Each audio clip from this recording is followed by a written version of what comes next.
السلام علیکم ورحمۃ اللہ وبرکاتہ۔ محترم سامعین، مسلمان لڑکوں اور لڑکیوں کی غیر مسلموں کے ساتھ شادی افسوسناک۔ علماء، مذہبی تنظیمیں اور سرپرست توجہ دیں۔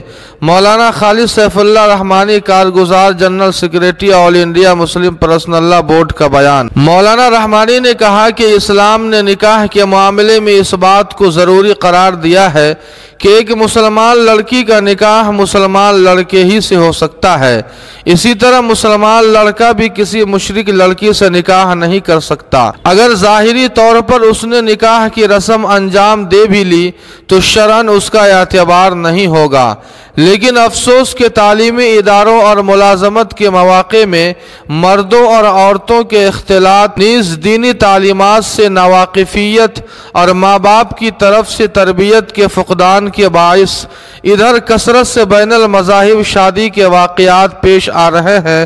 کئی ایسے واقعات بھی سامنے آئے کہ مسلمان لڑکیاں غیر مسلموں کے ساتھ چلی گئیں اور بعد میں بڑی تکلیف سے گزری، یہاں تک کہ ان کو اپنی زندگی سے بھی ہاتھ دھونا پڑا۔ اس پس منظر میں گزارش کی جاتی ہے: نمبر 1، علماء کرام عوامی جلسوں میں کثرت سے اس موضوع پر خطاب کرے اور لوگوں کو اس کے دنیاوی اور اخروی نقصانات سے آگاہ کرے۔ نمبر 2، خواتین کے زیادہ سے زیادہ اجتماعات رکھے جائیں اور ان میں دوسرے اصلاحی موضوعات کے ساتھ ساتھ اس پہلو پر خصوصیت سے گفتگو کی جائے۔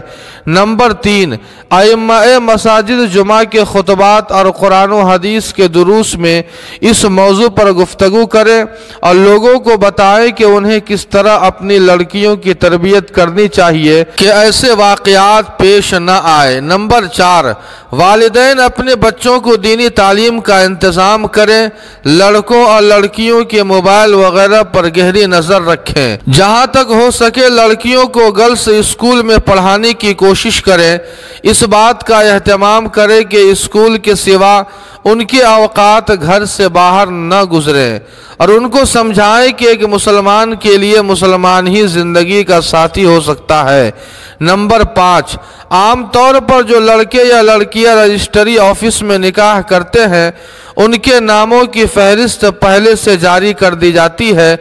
دینی تنظیمیں، جماعتیں، مدارس کے اساتذہ و ذمہ داران اور آبادی کے معتبر اور اہم شخصیتیں ان کے گھروں کو پہنچ کر انہیں سمجھائیں اور بتائیں کہ اس نام نہاد نکاح کی صورت میں ان کی پوری زندگی حرام میں گزرے گی، اور تجربے سے معلوم ہوتا ہے کہ وقتی جذبے کے تحت کی جانے والی یہ شادی دنیا میں بھی ناکام ہی رہے گی۔ نمبر 6، لڑکوں اور خصوصاً لڑکیوں کے سرپرست اس بات کی فکر کریں کہ شادی میں تاخیر نہ ہو، بروقت شادی ہو جائے، کیونکہ شادی میں تاخیر بھی ایسے واقعات کا ایک بڑا سبب ہے۔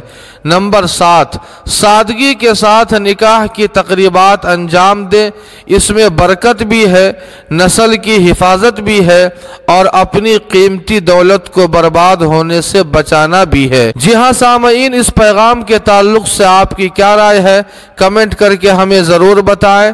ویڈیو کو لائک اور شیئر کر دیں اور قاسمی جی کے کو سبسکرائب کرنا نہ بھولیں۔ والسلام علیکم ورحمۃ اللہ۔